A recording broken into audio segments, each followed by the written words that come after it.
Buenas tardes a todos y a todas. Soy Cecilia Guajardo, la adscripta alumna de la Cátedra de Derecho Público Provincial y Municipal. Ya en otro momento hemos compartido videos sobre la unidad número 6 y bueno, en esta oportunidad vamos a dar tratamiento a la unidad 19 referida a Derecho Urbanístico. Como saben, esta es la última unidad del programa, por lo que con los videos correspondientes se dará por culminado integralmente los contenidos del cursado. En este primer bloque creo conveniente que conozcamos el proceso normativo que rodea al derecho urbanístico.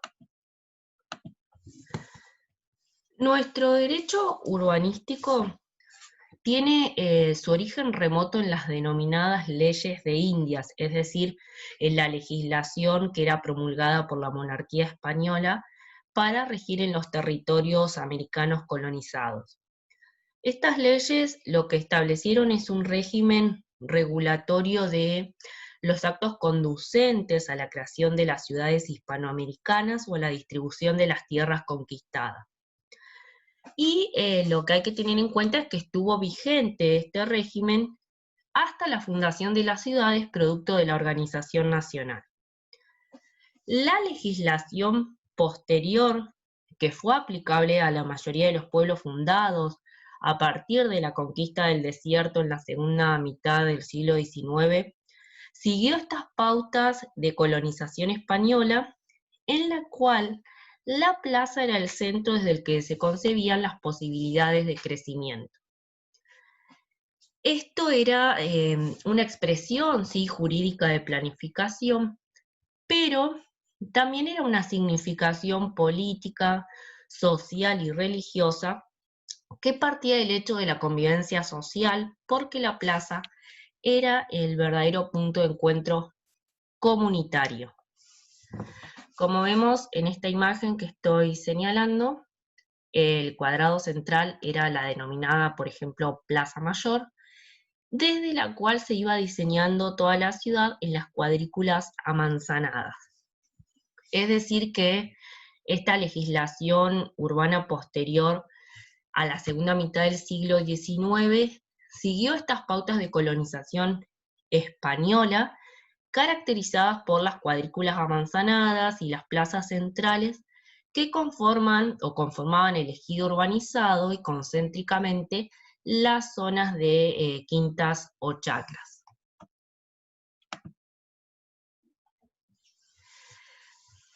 Desde el proceso de independencia nacional,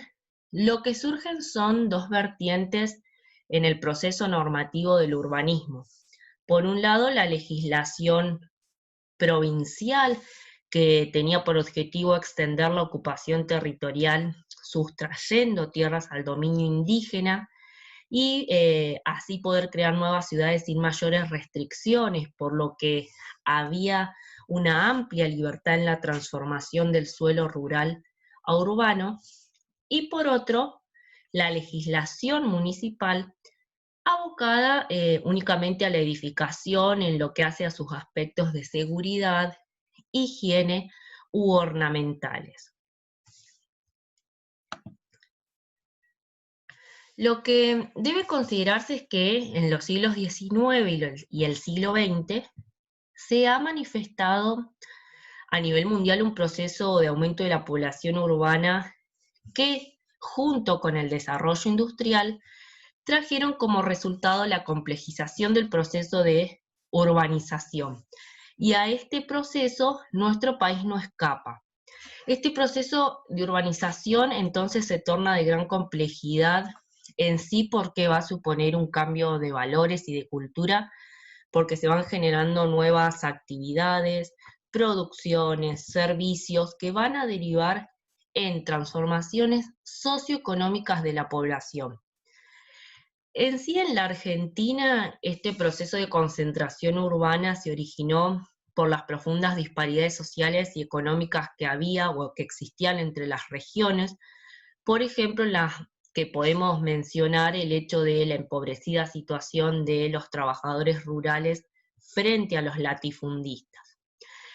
Y también por su parte, entonces, en casi todas las provincias, la concentración urbana se fue dando en la ciudad capital, alrededor de la cual se iba formando una conurbación progresiva. Las primeras normas que fueron atendiendo este proceso de concentración regularon, por ejemplo, los loteos, imponiendo divisiones mínimas del suelo, el trazado de calles y la provisión de servicios públicos, y datan aproximadamente desde la década de 1950. Lo que fue ocurriendo es que, bueno, paulatinamente las ciudades fueron aprobando sus códigos de edificación y normas de ocupación del suelo mediante la técnica de zonificación, a la par que establecieron restricciones en relación a las condiciones sanitarias y apuntando más que nada a lo que eran espacios verdes, alcantarillas y agua potable. También lo que generó una modificación en el derecho urbanístico fue el incremento de los medios de transporte, que hizo que este derecho aborde la ordenación del territorio, pero sin limitarse exclusivamente a el suelo urbano. Actualmente, el entendimiento de este fenómeno urbano lo que comprende es la conformación de las ciudades, pero abarcando las disparidades sociales, la contaminación, tomando especial relevancia en los últimos años el paradigma ambiental, los valores sociales y culturales de la población y la visión del futuro que estos como habitantes tengan, sustituyéndose de esta manera las planificaciones del desarrollo meramente técnicas y características de los años 70. Es decir, que en la actualidad la ciudad es comprendida como un sistema complejo, ¿sí? Un sistema compuesto por diversos elementos que interactúan entre sí y que el cambio en el que en uno de ellos pueda producirse generará efectos en el todo e incluso se propagará al entorno. Abocándonos un poco más a la normativa constitucional existente, lo que debemos tener en cuenta es que la Constitución Nacional no regula específicamente el ordenamiento territorial. Y esto es por el modelo de federalismo que la misma consagra, que no supone unidad de legislación excepto en las materias delegadas. Pero la reforma constitucional del año 1994, a través del artículo 41, ha configurado, según lo entiende parte de la doctrina, un sistema de delimitación de competencias en materia ambiental que provee un marco para regular la actividad urbanística sin perjuicio de lo que la Ley 25.675 de Política Ambiental Nacional pudiera establecer, ofreciéndonos una base que desalienta el crecimiento descontrolado y desordenado de las áreas urbanas. Punto y aparte, y que no debe dejarse de lado, es la potestad de las provincias de ejercer el dominio sobre los recursos naturales, tal como lo dispone el artículo 124 de la Constitución Nacional y que oportunamente fue estudiado. La Constitución de la provincia de Río Negro, como vemos acá están señalados los artículos correspondientes, lo que va a prever en su artículo 74 son las pautas bajo las cuales se va a llevar a cabo el ordenamiento territorial del suelo urbano y rural en conjunto con los municipios. Y en el artículo 75 lo que provee son los principios del régimen de tierras. También lo que incorpora la Constitución de la provincia de Río Negro es el artículo 84, referente a la política del medio ambiente, resaltando la prevención, el control, la protección y la exigencia de estudios previos de impacto ambiental en todo aquel emprendimiento que quizás potencialmente pudiera generar alteraciones frente al derecho de los habitantes de gozar un ambiente sano.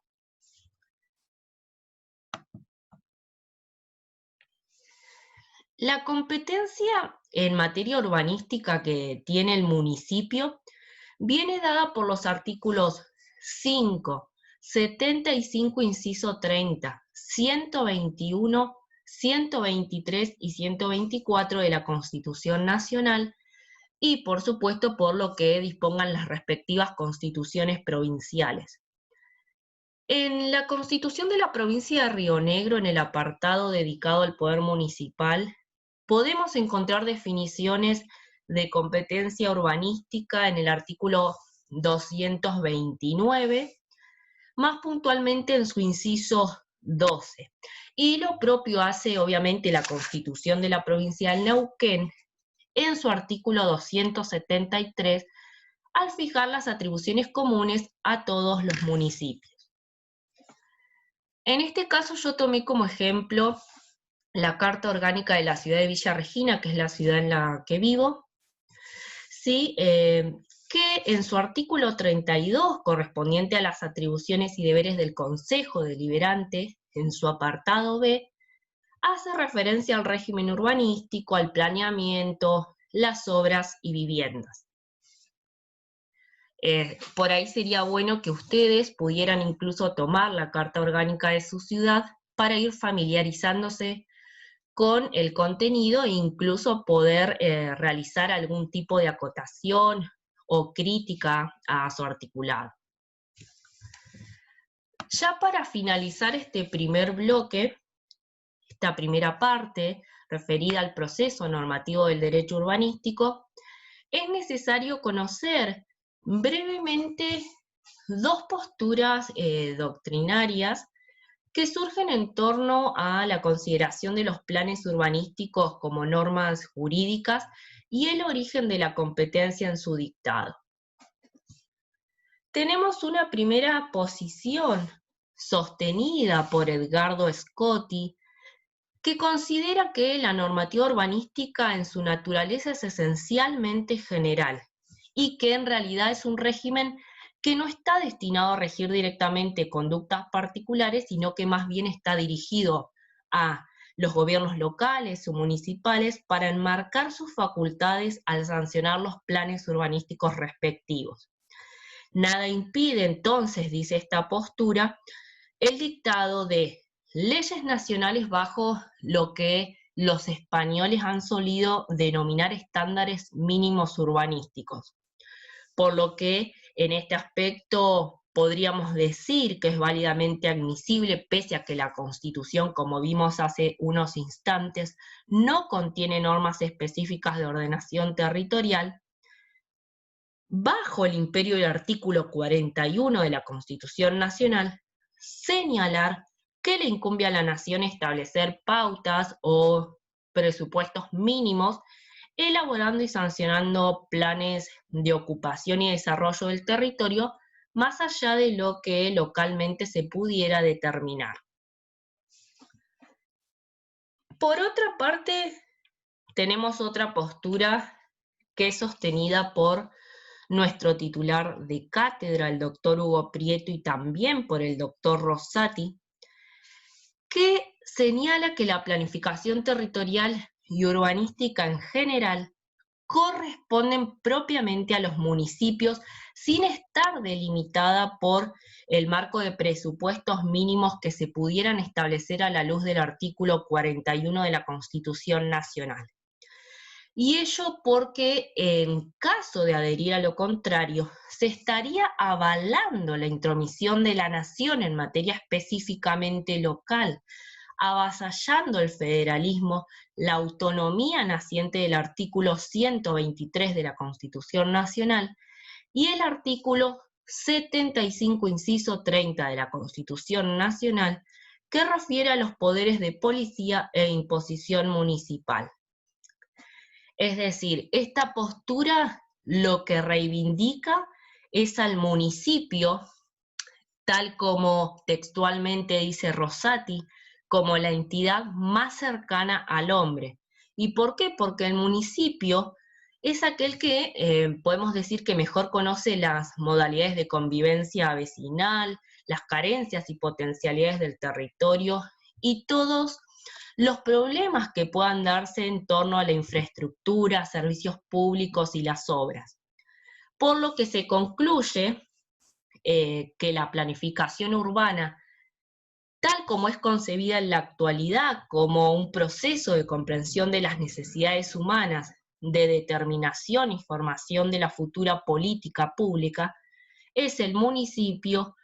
quien con mayor efectividad puede dar respuesta a todas estas cuestiones. Con la explicación entonces de estas dos posturas doctrinarias, estamos dando por finalizado este primer bloque dedicado a la unidad 19 de Derecho Urbanístico.